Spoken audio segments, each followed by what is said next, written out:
Assalamualaikum warahmatullahi wabarakatuh. Sahabat Nusantara yang saya hormati. Bagaimana kabarnya pagi, sore, malam ini? Semoga Bapak, Ibu, dan saudara-saudari sekalian selalu dalam lindungan Allah. Diberi kesehatan, kelancaran rezeki, dan hati yang tenang di tengah hiruk-pikuk zaman. Amin. Saudara-saudaraku, amarah yang kini menggema bukanlah musuh dari perdamaian. Ia adalah anak kembar dari harapan. Rakyat tidak marah karena ingin menghancurkan, tapi karena masih mencintai negeri ini.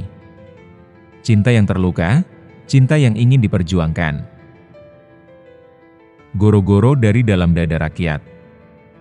Amarah yang terpendam meledak dalam ketidakadilan hukum. Sandiwara kekuasaan. Dan ramalan kuno yang mulai menjadi nyata. Di balik hiruk-pikuk kota. Di balik senyum yang dipaksakan saat membayar harga bahan pokok yang membubung. Dan di balik layar ponsel yang dipenuhi berita duka. Ada sesuatu yang telah lama membara. Amarah. Bukan amarah yang lahir dari nafsu. Bukan pula kebencian yang sembrono. Melainkan amarah yang terpendam. Dikubur dalam-dalam oleh rasa takut, ketidakberdayaan, dan harapan yang terus ditunda. Dan kini, dalam rentang 1 hingga 3 minggu terakhir, amarah itu meledak. Bukan dalam bentuk kehancuran, tapi dalam goro-goro, gemuruh kolektif dari rakyat yang akhirnya berani bersuara. Ini bukan sekadar protes atas kenaikan harga beras, minyak goreng, atau listrik. Ini bukan hanya kemarahan terhadap satu kasus korupsi. Ini adalah ledakan dari luka yang telah menganga bertahun-tahun. Ketika petani kehilangan lahan tanpa ganti rugi. Ketika buruh di PHK tanpa pesangon. Ketika ibu-ibu menangis karena anaknya tak tertolong karena tak mampu bayar rumah sakit. Sementara para pejabat tertawa dalam rapat rahasia soal pengelolaan anggaran yang efisien. Yang tak lain adalah pembagian uang rakyat untuk kepentingan pribadi. Namun, di atas semua itu, ada satu hal yang membuat rakyat semakin muak. Semakin patah hati. Semakin kehilangan kepercayaan. Sistem hukum yang berputar-putar tanpa kejelasan, seolah-olah sengaja dirancang untuk mengaburkan kebenaran dan melindungi yang berkuasa. Hukum yang berputar-putar, drama tanpa akhir yang melelahkan rakyat. Rakyat sudah tidak lagi percaya pada keadilan. Bukan karena mereka tidak mengerti hukum, tapi karena mereka terlalu sering menyaksikan hukum dimainkan seperti sandiwara murahan. Dengan skenario yang sudah ditulis sejak awal. Si kaya menang. Si miskin dipenjara, si berkuasa lolos, dan si kritis dibungkam. Kasus besar dibesar-besarkan di media, diselidiki dengan gegap gempita, lalu perlahan-lahan menghilang, dikubur dalam diam, tanpa vonis, tanpa penjelasan, seolah angin membawanya pergi. Proses hukum yang seharusnya tegas dan cepat, malah berubah menjadi tontonan absurd yang lebih mirip sinetron politik. Babak demi babak, musim demi musim, tapi tak pernah ada season final. Penontonnya, rakyat. Dan rakyat sudah bosan. Rakyat sudah marah. Rakyat sudah muak. Yang paling menyakitkan, kasus-kasus yang menyentuh tokoh-tokoh besar, terutama mereka yang berkuasa, selalu berakhir dengan proses sedang berjalan selama bertahun-tahun. Proses yang tak pernah sampai pada titik terang. Proses yang seolah sengaja dibuat berbelit-belit agar rakyat bosan, agar media beralih ke isu lain, agar kebenaran tenggelam dalam arus pemberitaan yang baru. Seolah-olah hukum di negeri ini punya dua kecepatan. Kecepatan kilat untuk rakyat kecil, dan kecepatan kura-kura untuk yang berkuasa. Kalau kamu warga biasa yang nyolong ayam, dalam sehari bisa langsung diadili.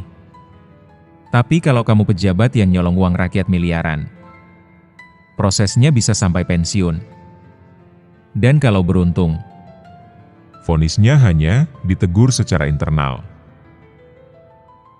Dan yang terbaru, yang paling mengiris hati rakyat, isu keabsahan ijazah Presiden Joko Widodo. Ya, Anda tidak salah baca. Ijazah. Dokumen yang seharusnya jadi dasar legitimasi akademik, kini menjadi bola liar yang ditendang dari satu sudut ke sudut lain. Sementara rakyat hanya bisa menonton dengan perasaan. Apalagi yang harus dipercaya? Isu ini bukan muncul dari kebencian politik semata, tapi dari pertanyaan mendasar yang dilontarkan oleh rakyat. Apakah pemimpin kita benar-benar memenuhi syarat secara hukum dan akademik untuk memimpin? Dokumen-dokumen mulai beredar. Perbedaan data, ketidaksesuaian tanggal, dan pernyataan dari pihak yang mengaku pernah terlibat dalam proses administrasi mencuat ke permukaan. Masyarakat menuntut klarifikasi. Namun, alih-alih dibawa ke ranah hukum yang transparan, isu ini diredam dengan cepat. Media arus utama mengabaikan. Lembaga hukum seperti KPK, Bawaslu, dan kepolisian diam seribu bahasa. Permintaan resmi untuk audit keabsahan ijazah direspons dengan dalih Tidak prioritas, atau tidak ada dasar hukum. padahal, jika seorang rakyat biasa, seorang guru, pegawai negeri, atau pelamar kerja, terbukti memiliki dokumen yang dipertanyakan, ia bisa langsung dipecat, dipidana, atau dihukum publik. Tapi ketika yang dipertanyakan adalah pemimpin tertinggi, semuanya tiba-tiba menjadi sensitif, bisa memecah belah, atau urusan pribadi. Inilah yang membuat rakyat merasa dipermainkan. Inilah yang menambah bahan bakar bagi goro-goro yang sudah membara. Karena bukan hanya soal ijazah, tapi soal prinsip. Bahwa hukum harus ditegakkan tanpa pandang bulu. Jika tidak, maka hukum bukan lagi alat keadilan, melainkan alat legitimasi kekuasaan. Dan lucunya, kalau bisa disebut lucu, ketika rakyat meminta audit keabsahan ijazah, yang muncul justru peringatan dari pejabat. Jangan guncang stabilitas. Seolah-olah, mencari kebenaran itu lebih berbahaya daripada membiarkan kebohongan mengakar. Seolah-olah, menjaga wajah penguasa lebih penting daripada menjaga integritas bangsa. Sungguh tragis.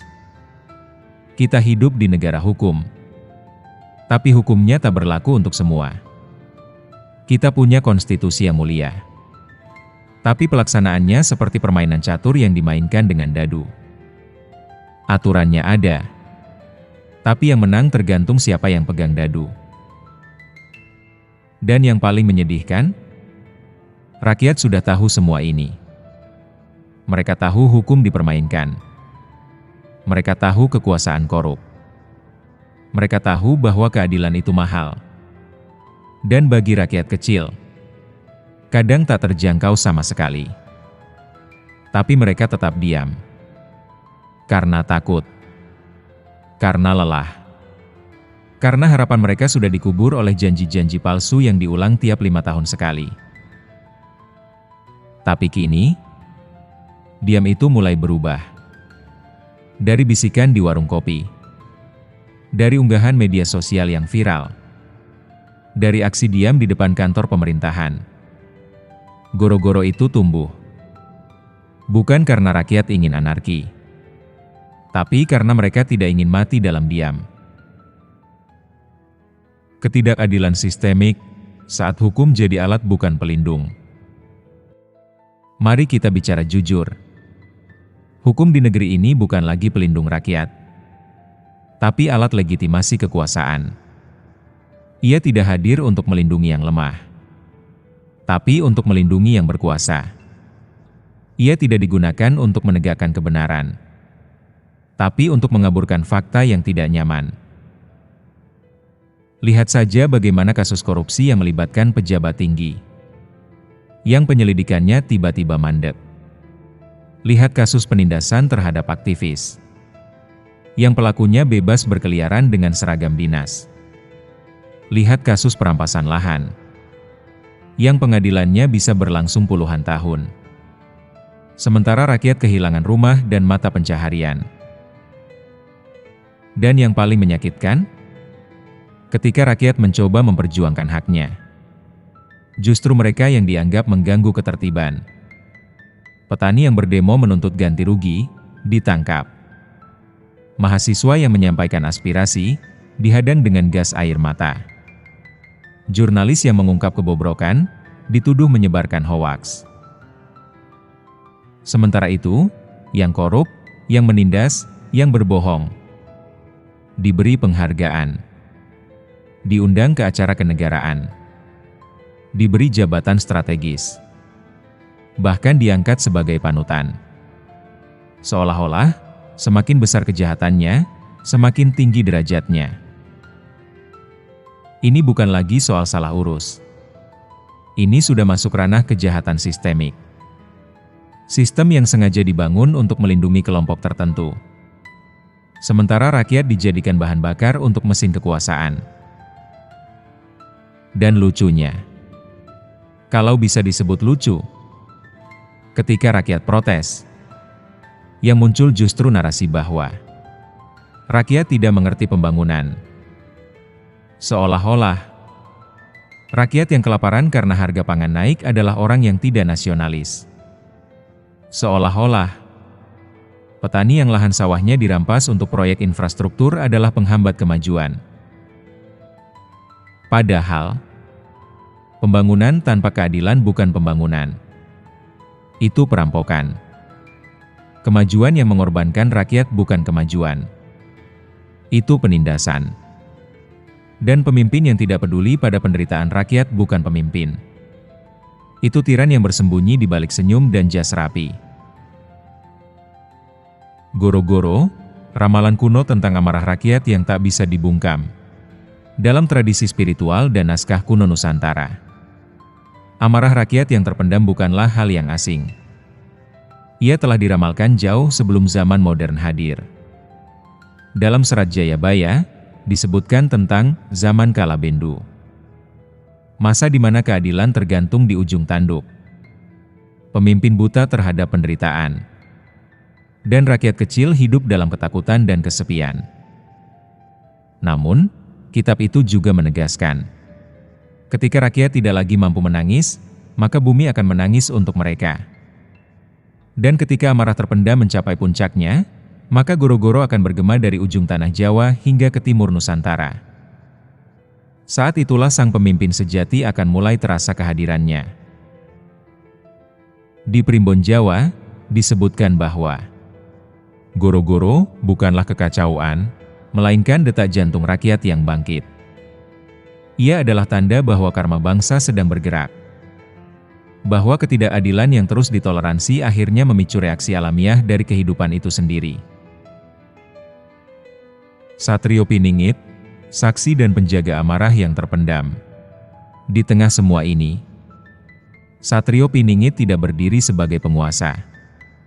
Bukan sebagai tokoh yang mencari sorotan atau ingin duduk di singgasana kekuasaan. Ia hadir bukan untuk mengangkat pedang, melainkan untuk menundukkan kepala. Menyimak suara-suara yang selama ini terkubur dalam diam.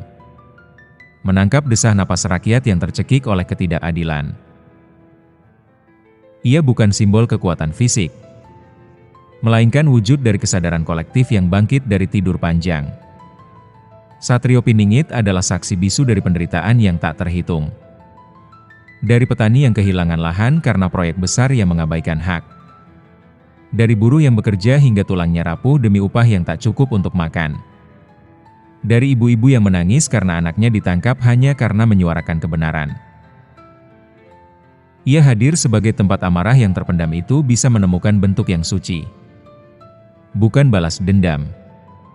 Bukan kebencian yang membara. Melainkan perjuangan yang terarah. Penuh makna. Dan berakar pada nilai kemanusiaan tertinggi. Baginya, kemarahan rakyat bukanlah kerusuhan yang perlu ditindas. Melainkan jeritan jiwa yang haus akan keadilan. Penutup, amarah yang terpendam bukan musuh, tapi panggilan untuk bangkit. Saudara-saudaraku, amarah yang kini menggema bukanlah musuh dari perdamaian. Ia adalah anak kembar dari harapan. Rakyat tidak marah karena ingin menghancurkan, tapi karena masih mencintai negeri ini. Cinta yang terluka, cinta yang ingin diperjuangkan. Mari kita jaga persaudaraan. Jangan biarkan amarah menguasai hati. Tapi jangan pula membungkamnya. Berjuanglah dengan tenang, namun tegas. Dengan cinta, namun berani. Tingkatkan ibadah kita. Karena hanya dalam dekat dengan Sang Pencipta, kita bisa menemukan kekuatan untuk tetap adil, sabar, dan teguh di tengah badai. Saya memohon maaf atas segala kesalahan dan kekurangan. Semoga setiap langkah kita diridai. Setiap suara yang terdengar membawa perubahan. Dan setiap air mata yang tertumpah menjadi benih kebaikan.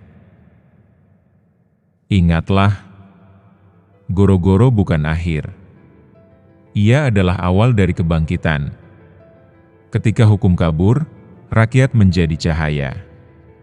Ketika keadilan tertunda, amarah menjadi doa. Dan ketika dunia diam, dari dalam dada rakyat, muncul suara yang tak bisa dibungkam. Wassalamualaikum warahmatullahi wabarakatuh. Merdeka!